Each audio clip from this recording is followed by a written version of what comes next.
प्यारे बच्चों, आज हम पढ़ेंगे वाच्य। वाच्य यानी वॉइस। बच्चों, आपको पता है कि जब हम अपने भाव दूसरों के सामने प्रकट करते हैं, अपने विचार प्रकट करते हैं, तो हमारा माध्यम होता है भाषा। जब हम अपने विचारों को प्रकट करते हैं तो उन विचारों के माध्यम से एक वाक्य को बोलते हैं, और वाक्य में कभी कर्ता की प्रधानता होती है, कभी कर्म की, कभी भाव की। जैसे देखिए, सुनैना चूड़ियाँ खरीद रही हैं। अब यहाँ इस वाक्य में किसका सबसे ज़्यादा प्रभाव है? चूड़ियाँ कौन खरीद रही है? सुनैना, यानी काम करने वाला। काम करने वाला कौन है? कर्ता। कर्ता यहाँ कौन है? सुनैना।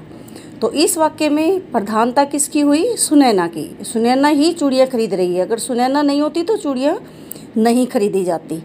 तो प्रधानता किसकी है? सुनैना की। और सुनैना क्या है? कर्ता। ठीक है। चूड़ियाँ बिक रही हैं। अब यहाँ चूड़ियों के बारे में बताया गया है कि चूड़ियाँ बिक रही हैं, मतलब ये चूड़ियाँ हैं, ये कोई कर्म कर रही हैं। यहाँ फिर इस वाक्य में क्या हुआ? कर्म की प्रधानता। उससे चूड़ियाँ खरीदी नहीं जाती। अब आपको मैं बताती हूँ कि जिस वाक्य में भाव प्रकट होता है, कोई फीलिंग्स, ठीक है, तो देखिए यहाँ खरीदी नहीं जाती। क्या नहीं खरीदी जाती? चूड़ियाँ। तो यहाँ भाव की प्रधानता है, तो इस वाक्य में भाव प्रधान है ये।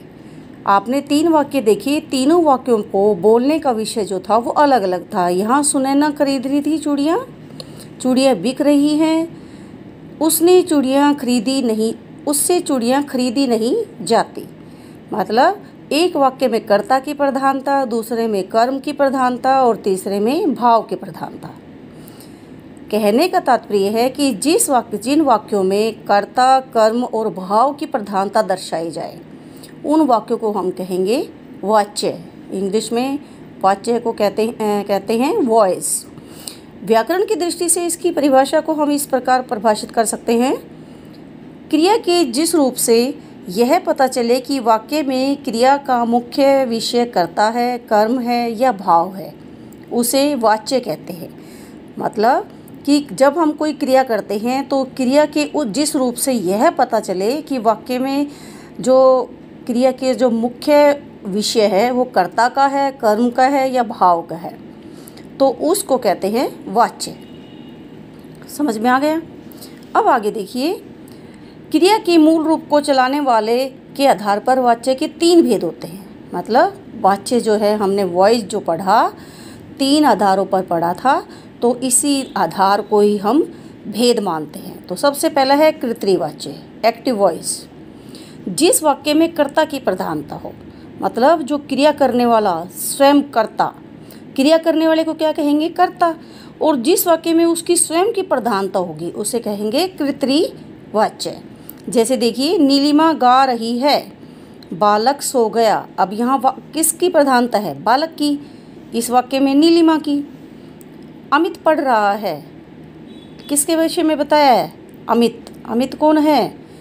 पढ़ने वाला, कर्ता। उदित खेल रहा है। अब खेल रहा कौन है? उदित। तो उदित कौन हुआ?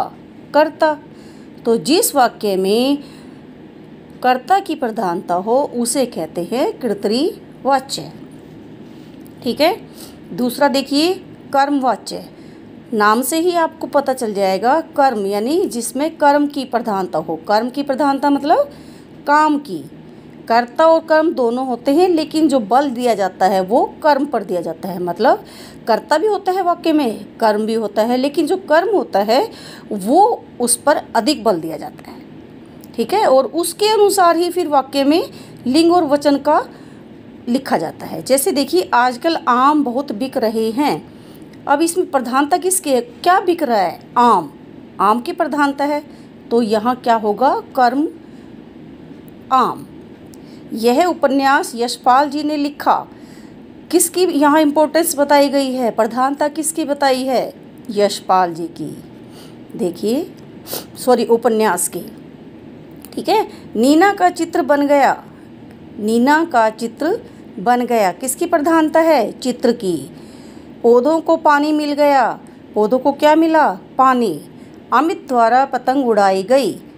पतंग, विद्यालय को साफ रखो। एक इसमें आपको मैं बता देती हूँ कि कभी कभी वाक्य में के द्वारा शब्द का भी प्रयोग किया जाता है। समझ में आ गई?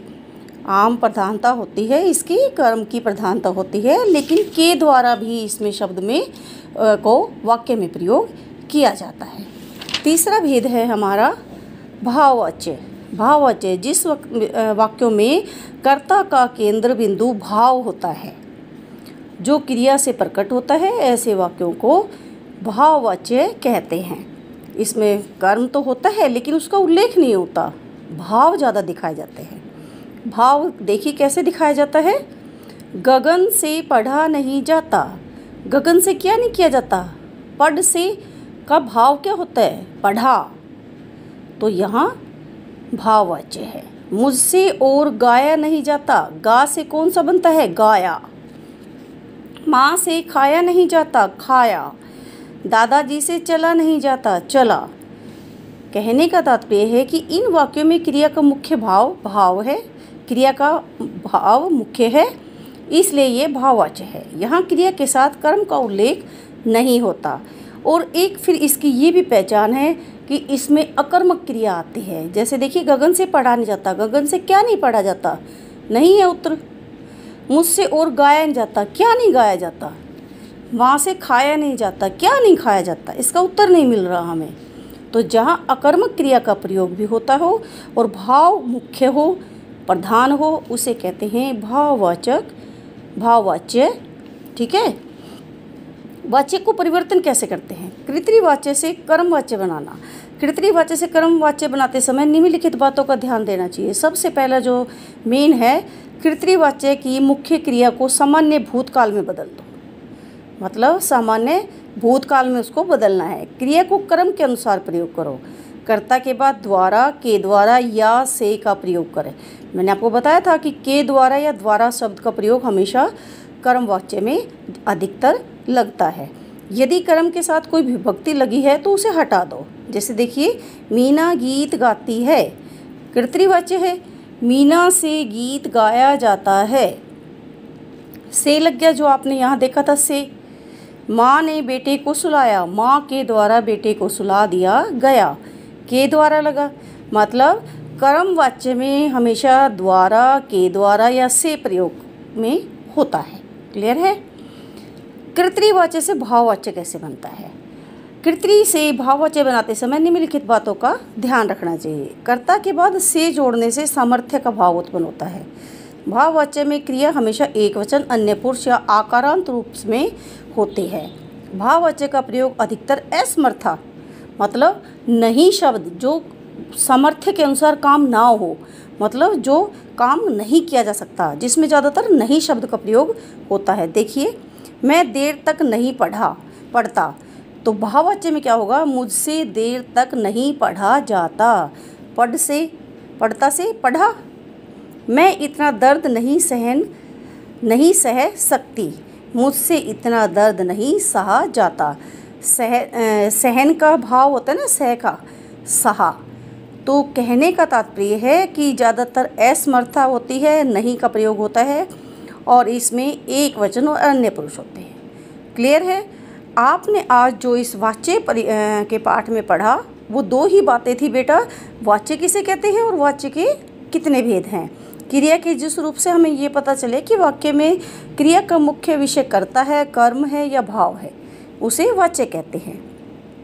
वाच्य के तीन भेद होते हैं, कृतवाच्य, कर्मवाच्य और भाववाच्य। कृतवाच्य जिसमें कर्ता प्रमुख होता है, कर्मवाच्य में कर्म की प्रधानता होती है और भाववाच्य में भाव की प्रधानता होती है। समझ में आ गई? इसमें अकर्मक क्रिया होती है, कर्मवाच्य में स्कर्मक क्रिया होती है, लेकिन साथ के साथ इसमें से, के द्वारा इन शब्दों का प्रयोग होता है। और भाववाच्य में असमर्था प्रयोग की जाती है, मतलब नहीं, ज़्यादातर वाक्य में नहीं शब्द का प्रयोग किया जाता है, और से के द्वारा सामर्थ्य का भाव प्रकट किया जाता है। मतलब यदि उसको हम पॉजिटिव में भी लेते हैं तो से लगाकर से नहीं का के द्वारा दर्शाया जाता है। तो ये आपका आज वाच्य का पाठ कंप्लीट हो चुका है। आप इसका अच्छे से अध्ययन कीजिए और इन जो वाक्य हैं बेटा, जो उदाहरण दिए गए हैं पाठ में, इनका अध्ययन कीजिए। धन्यवाद। है।